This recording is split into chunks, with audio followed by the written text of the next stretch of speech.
एक ऐसी भक्त हैं जिन्होंने बहुत कम समय में ठाकुर जी को प्राप्त कर लिया। राजा के सैनिक लोग आ गए, कानुपात्रा को पकड़ लिया और चलो राजा ने तुमको बुलाया है,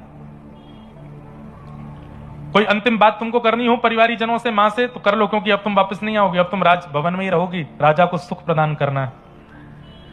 तो कानुपात्रा से जब पूछा गया कि तुम्हारा अंतिम इच्छा कुछ हो तो बताओ, तो उसने कहा मैंने जीवन भर विठोबा के कीर्तन सुने हैं, जीवन भर विठोबा का केवल नाम सुना है, दर्शन नहीं किया। पहली बार विठोबा के सामने कमर पर हाथ धरे ठाकुर जी को आज तक केवल सुना है, लेकिन आज जैसे ही देखा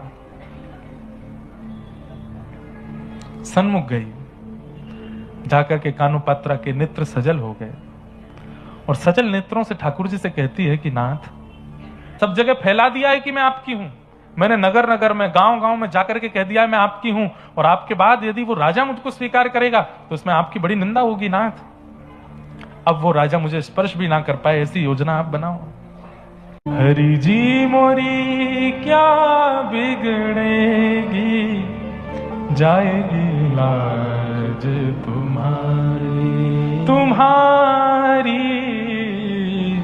जाएगी लाज तुम्हारी। मोपति पांच पांच के तुम पति, सो पति काहे विसारे। भीष्म द्रोण और कर्ण दुशासन, इन मोरी लाज बिगाड़ी। हरि जी मोरी क्या बिगड़ेगी, जाएगी लाज तुम्हारी। बात कोई और मुझे स्वीकार करे, इसमें मेरा कुछ नहीं बिगड़ेगा। आप कमजोर हैं ये पता चलेगा दुनिया को, कि आपकी शरणागति प्राप्त करने के बाद भी किसी और के प्रति मेरा मन जा रहा है, कोई और मुझे खींच रहा है।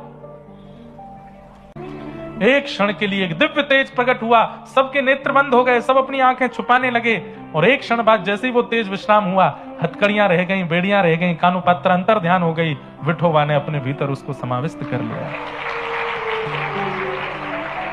अंतर ध्यान हो गई।